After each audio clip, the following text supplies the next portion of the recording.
Good evening. I'm John Batchelor. This is The John Batchelor Show.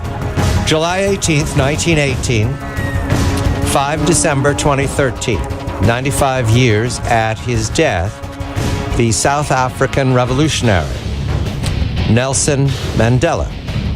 Nelson Mandela praised around the world these many years since his victory in South Africa in the 20th century. But here we are in the 21st century, and it's wise to measure what has been learned, what has been gained, what is important about Nelson Mandela's journey, a wonderful metaphor, for the 21st century. There are many peoples who are not free, and there are parts of Africa that are going backwards, noticeably backwards. The Central African Republic in these last hours is in combat.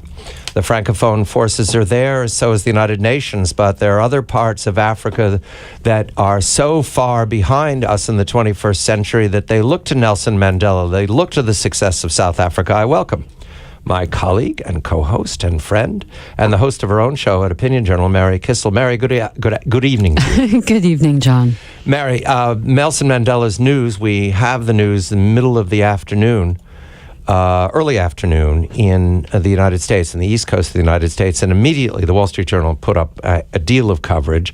And I don't believe you had time to comment on your show because it was done by then. No, yeah. We're going to do that tomorrow with Peggy Noonan. So we are pleased to welcome someone who can speak from his days at the Wall Street Journal as well as now at the Council on Foreign Relations. Max Boot joins, and I thank Max for coming on so quickly. He's traveling. Max is the author most recently of Invisible Armies, an epic history of guerrilla warfare from ancient times to the present. Didn't everybody just get the hook, Mary? Yes, of course. Yes. Because go out and read the book. The African, the ANC, the sponsoring group, was a guerrilla organization, a revolutionary organization, and a colleague of mine, my producer, spent many years supporting ANC, as did a number of people in the United States and around the world. So let us remember the ANC and its success. Max, a very good evening to you. You write, most recently and poignantly, in commentary that when you're asked, what is your personal favorite insurgency, you point to the ANC. Why, Max? What was Mandela to the ANC? What is Mandela to us here, the ANC to us here in the 21st century? Good evening, Max. Good evening, John and Mary.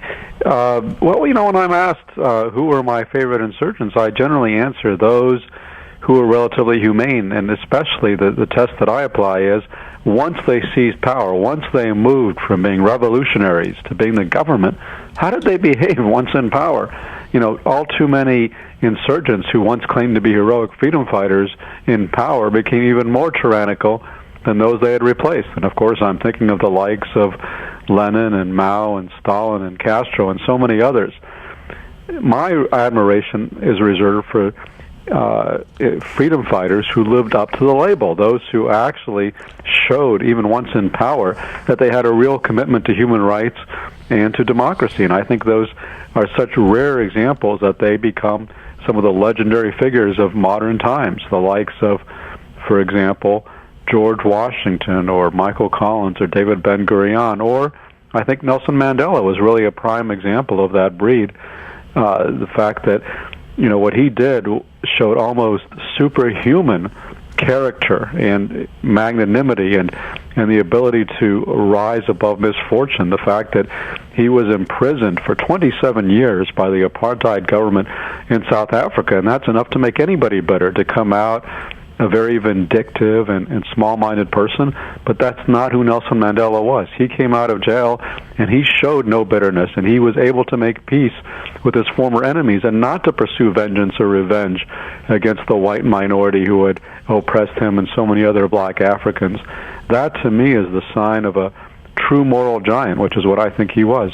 But Max, he also rose above his own ideology. I mean, Nelson Mandela was a Marxist and a leftist, and yet in his later years shed those beliefs and embraced liberalism and individual choice. There was no question that, you know, I remember growing up in the 1980s when there was a lot of suspicion of Mandela and the ANC among many conservatives in the West, particularly in Britain and the United States, who indeed thought that if the South African regime fell to the ANC, you would see the imposition of a tyranny similar to that in Zimbabwe or so many other countries across Africa.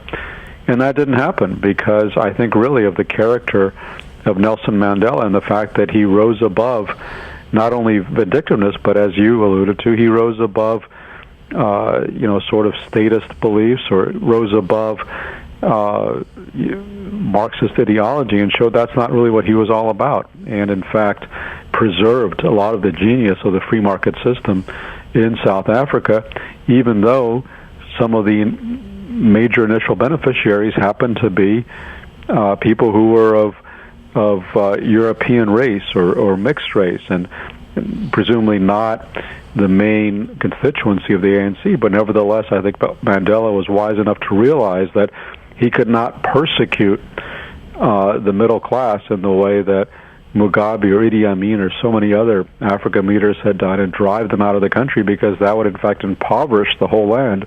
And that's not what Nelson Mandela did. He really reached an accommodation with the white minority, and instead of persecuting them, he really sought to enlarge their ranks by helping his fellow black Africans to prosper and to enrich themselves. And that's obviously a process which is still ongoing, and there's still terrible unemployment and still terrible problems with the underclass in South Africa, but it has not become the kind of economic basket case that so many once feared it would become.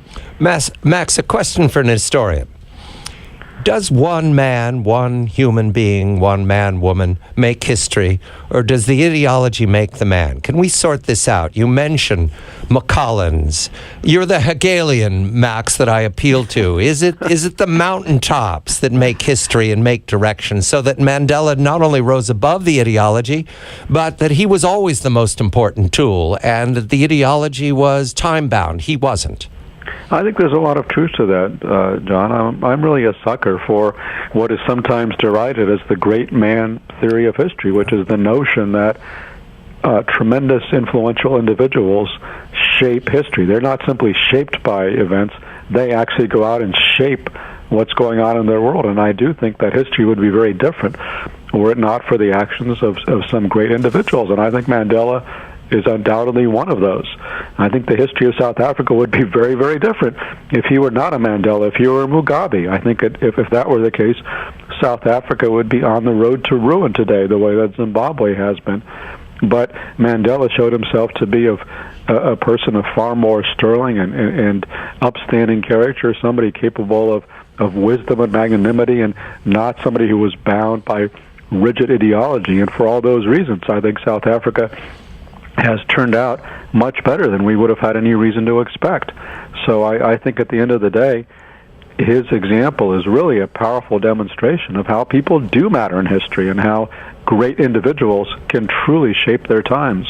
But Max, great men often leave vacuums in their wake, and you've had Mbeki and Zuma, and your characterization of South Africa in the post-Mandela years seems far more upbeat than many other commentators. How do you rate these men who have followed in his footsteps? Well, they are obviously not up to the standards of Nelson Mandela. I mean, that's a very high standard to aspire to, and unfortunately both Mbeki and Zuma have fallen well short. I mean, Mbeki was a sort of colorless technocrat who could not inspire his people and who showed a very troubling blind spot when it came to confronting the AIDS crisis in South Africa.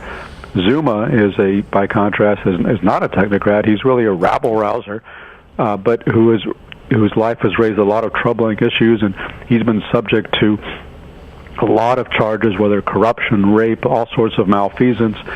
I guess the best thing you can say for them is that it could have been a lot worse. That I think people, in particular with Zuma, there was a lot of fear in the markets among investors that he would really impose a reign of terror, and that has not happened. And I think to some extent that's really that owes something to Mandela's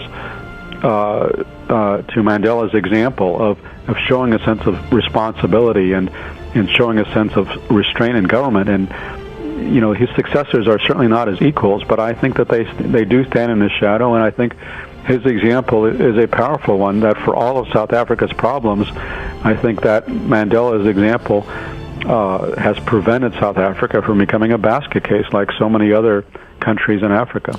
Max Boot of the Council on Foreign Relations, the author most recently of Invisible Armies, an epic history of guerrilla warfare from ancient times to the present. Max's piece and commentary: George Washington, Michael Collins, David Ben-Gurion, Nelson Mandela. That's a list. Nelson Mandela, 18 July 1918, 5 December, today, 2013. Mary Kissel, theopinionjournal.com host, Opinion Journal, each day at WSJ.com. She is the host, member of the editorial board of the Wall Street Journal. I'm John Batchelor.